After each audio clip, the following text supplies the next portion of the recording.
Great. All right, good morning, everyone. So, I'm Sébastien Michelland, and I've come to realize that functional programmers have a slightly bad reputation for shilling monads left and right to whoever's willing to listen. And people who work on abstract interpreters, but also tend to do that. So it was only a matter of time before someone, that is my co-authors Yannick, Zakowski, Laure, Gonnord, and I would come to this event to tell you about how great abstract interpreters are when you write them with monads. Specifically, how you can write an analyzer by mirroring the definition of the interpreter for the language, how this then allows you to prove your analyzer correct by components, that is, by analysis of independent language features, and how you can even then reuse certified language features from one analyzer to the next, which we do from the imp language to a simple assembly language. So, as a start, let's talk a little bit about abstract interpreters. If you don't know, these are types of static analyzers that try to figure out what values variables can take when you execute a program. The big idea is we want to run through the program once and try all possible executions simulated at the same time. Because of the theorem of we can't have nice things, this analysis has to be incomplete. And it is incomplete in that it's going to return a superset of what can actually happen in reality. So you're going to see that. So here's the basic program I want to analyze, right? I want all executions, so instead of giving x a concrete value, I'm going to give it a set of possible options. And I choose to represent set as intervals because it's, well, a typical choice. And also intervals have arithmetic. So I can start running the program while computing with intervals instead of values. You can see some approximations already, right? Because z has the value interval 14 to 24, which has odd numbers in it, even though z is even. But it's approximate, it's life. For control flow structures, we want to simulate all paths, so we have to go to both the if branch and the else branch and compute the value of t. What we can optionally do, which I do in this example, is figure out which values of x, y, z lead us into each branch for precision. And once we get both values of t, what you can do is join them to have one interval for the value t. It's important that we don't want any sort of path explosion, so we join all paths at the end of every control flow structure. So here t is in the interval 0, 2 joined with 7, 9, which is 0, 9, again, a slight approximation.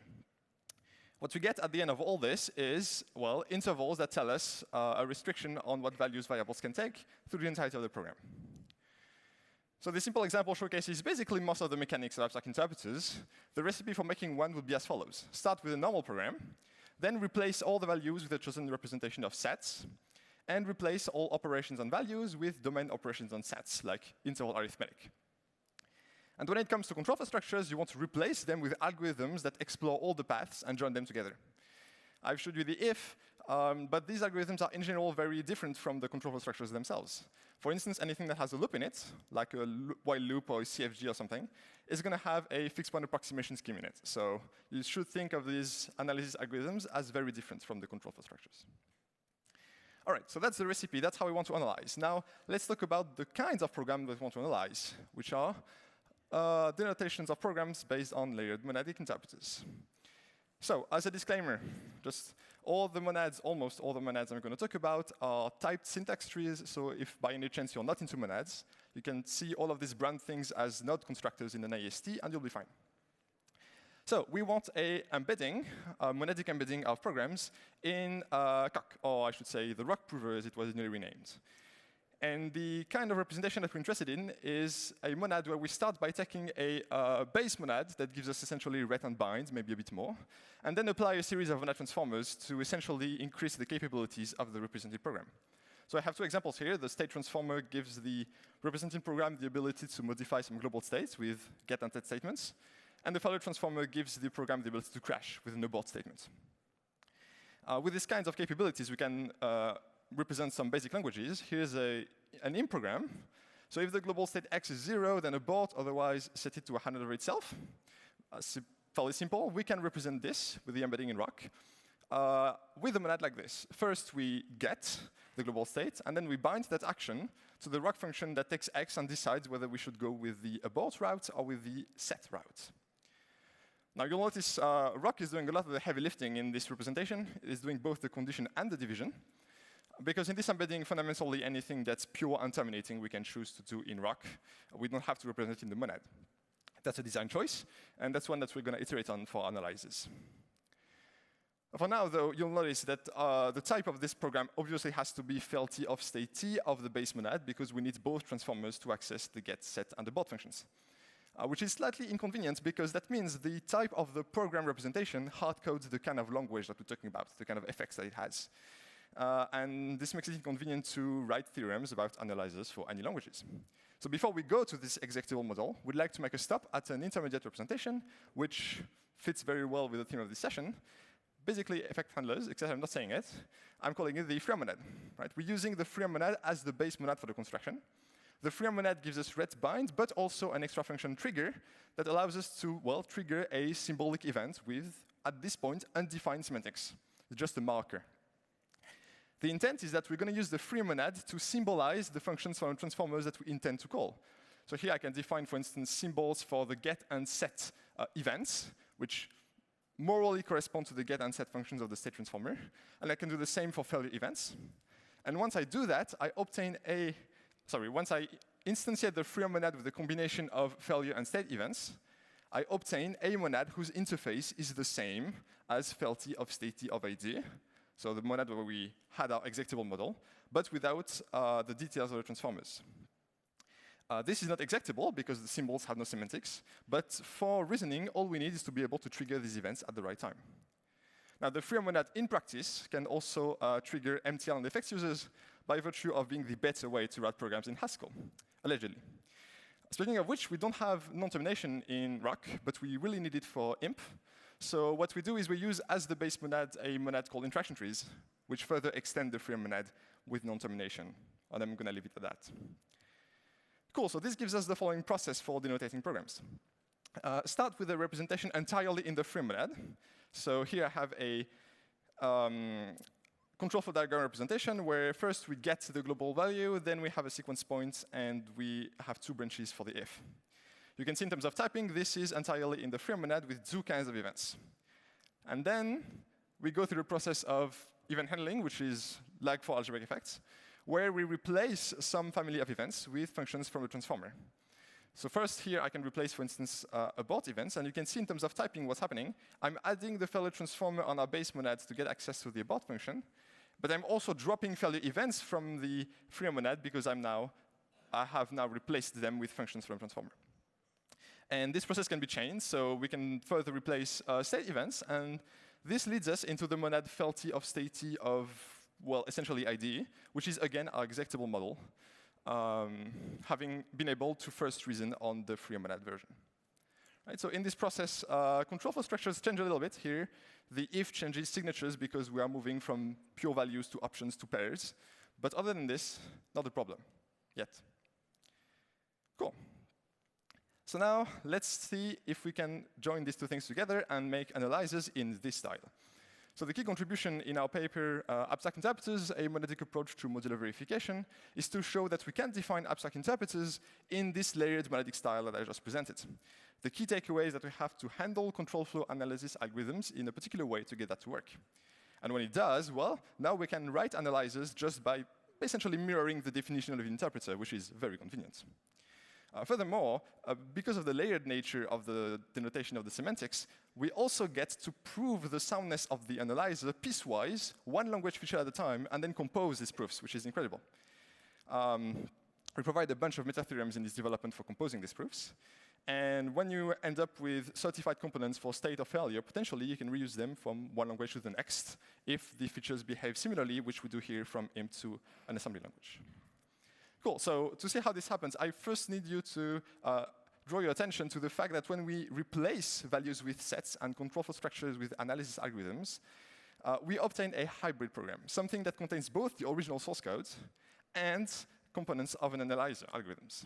This is important because when we transform the hybrid to handle events, we have to worry about what it does to the original code and to the analyzer. For example, we want to start with a pure analyzer, then add some events on top of it. If we just apply felty naively to a pure analyzer, what we get is a potentially crashing tool that analyzes pure programs. Utterly useless, and nowhere near what we want, which is a tool that analyzes potentially crashing programs. So we don't want to extend the analysis capabilities, we want to extend the analysis itself. Sadly, there is, to my knowledge, not yet any monadic magic that can extend analysis for for us. So what we plan to do is this. First, we're going to implement analysis algorithms for control flow structures that already know about state and failure, but ignore them. And then when we add state and failure into the program through the process of event handling, we are going to turn the knobs on these algorithms to tell them, hey, I have added state and failure, here's how you detect them. All of this manipulation of control flow analysis algorithms leads us to materialize them in the monad, iterating on the design choice from earlier. So we represent our analyzers in a monad that's called AFlow for abstract flow, which is just another instance of the monad to rule them all, the free monad, that has red bind trigger. And after a lot of API simplifications, what ends up being essentially one constructor for each control flow structure that can appear in the program. The key thing is that these constructors represent the analysis algorithms that we can turn the knobs on. And the params in red here that I have omitted are the knobs that we can turn. So with this monadic structure, what we can do is we can specialize event handling to not only replacing symbols with implementations, but also adjusting analysis algorithms to account for these new effects that have appeared in the program. And then we get exactly the same process that we had earlier. To get an analyzer, we give the program abstract semantics, which starts like before entirely in the free monad. This time it's AFlow, but it's the same idea. Now, there's shops everywhere by now because we have replaced values with sets, which change the signature of everything. And in abstract interpreters, we write these with a shop. But the idea is the same control flow, sequence, condition, and it's in the free monad. And then we handle events similarly, except that this time the focus is not too much on replacing the events, which is easy. It's on adjusting the parameters to the control flow algorithms and on the change in the monad. This time we use a monad transformer, which is appropriate for the algorithm, which in case is the state transformer that extends the analysis with more info about whether failure might have occurred in the concrete program. So we get through the same denotation. And this allows us to, well, write an analyzer and certify it for imp in the following manner. Right? Starting from a blank file, first you can define the syntax and semantics of imp as usual, except that you have to use control flow structures that come from our library, the development that we have, because these have associated analysis algorithms. Once you have these semantics, you can start working on the analyzer, which has, as I mentioned before, a few components. First, you need a notion of sets. So here we use the z-interval lattice, which in the example is completely trivial. And then you have two layers. In imp, the first layer for failure in our example actually is assert instead of abort. So there's an evaluation and a truth value involved. So it's specific to imp. But the second layer is a finite map of variable names to values as you have in imp. So that's just the map lattice, fairly reusable component. So now we have three components whose proof we can show independently. Whose soundness we can prove independently. And then we compose all of this with meta tools. We have the soundness of all the control flow algorithms used in the library. And we have all the meta theory for composing the soundness of interpretation layers. And boom, it takes about a page of proof to get to a certified imp analyzer. In general, the components are the following. You start with the monadic semantics as usual. You have the sets, so the lattices and domains. We didn't look at any relational things yet, too complicated for now. Then you have all your event layers. The big thing is now the event layers are reusable and certified independently, which is practical. And you have the control flow analysis algorithms. These three things are mostly independent. Oh, I forgot to say, the analysis algorithms for control flow structures are also quite extensible. We have a bunch of them in the library, and we provide ways to extend them. Yeah, so I talked about the implementation. Everything I've mentioned in this talk is available as a code development library with some documentation. It appears to be good, judging by the colors. And yeah, it has everything I talked about here. So, conclusion. We can build abstract interpreters, that is static analyzers, based on the layered monadic style.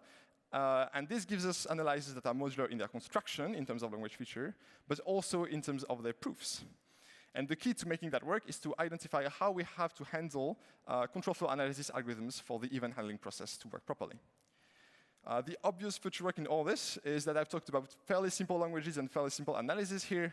The key question, of course, is can we extend that to more complicated languages that have more effects and more complicated analysis that may have relational domains or more complicated monads to see if we can hold on to these good composability properties that we have on simple languages on more complex cases. And that's it for me. I'll leave you on this slide, and I'll take any questions.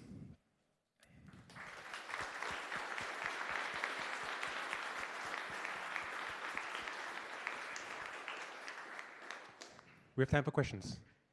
Hey, I'm Cesar Andrich from MPISP. Cool work, thanks. Did you try to use this on a case study to see how easy it is to use these abstract interpreters to verify a piece of code? Can you do that a bit slower, please?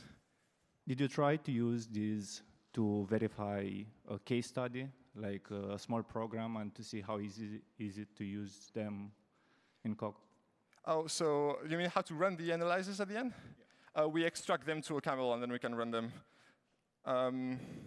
The whole thing, the monad for the analyzers here, this thing is also executable.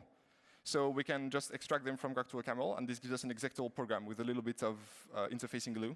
And then we can just run it as an executable native program to get the analysis results. OK, thank you.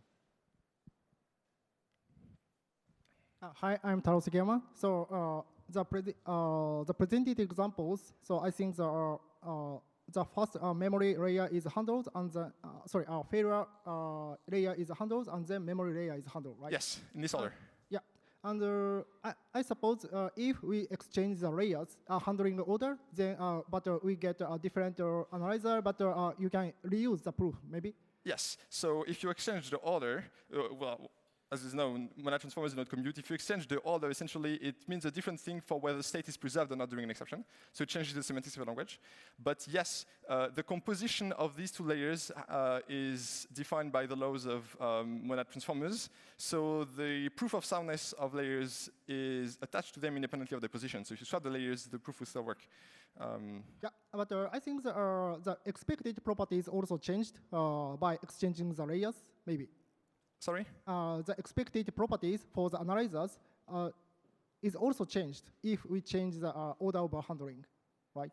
Well, if you change the order, you get a different language that has different semantics, and then you get an analyzer for that language. But then in such a case, the proving work just a modular, and we can reuse the proofs for each layer. I'm not sure I understand the question. OK, let's discuss that offline. Maybe. Thank you. Thanks. I'm Sky from University of Chicago.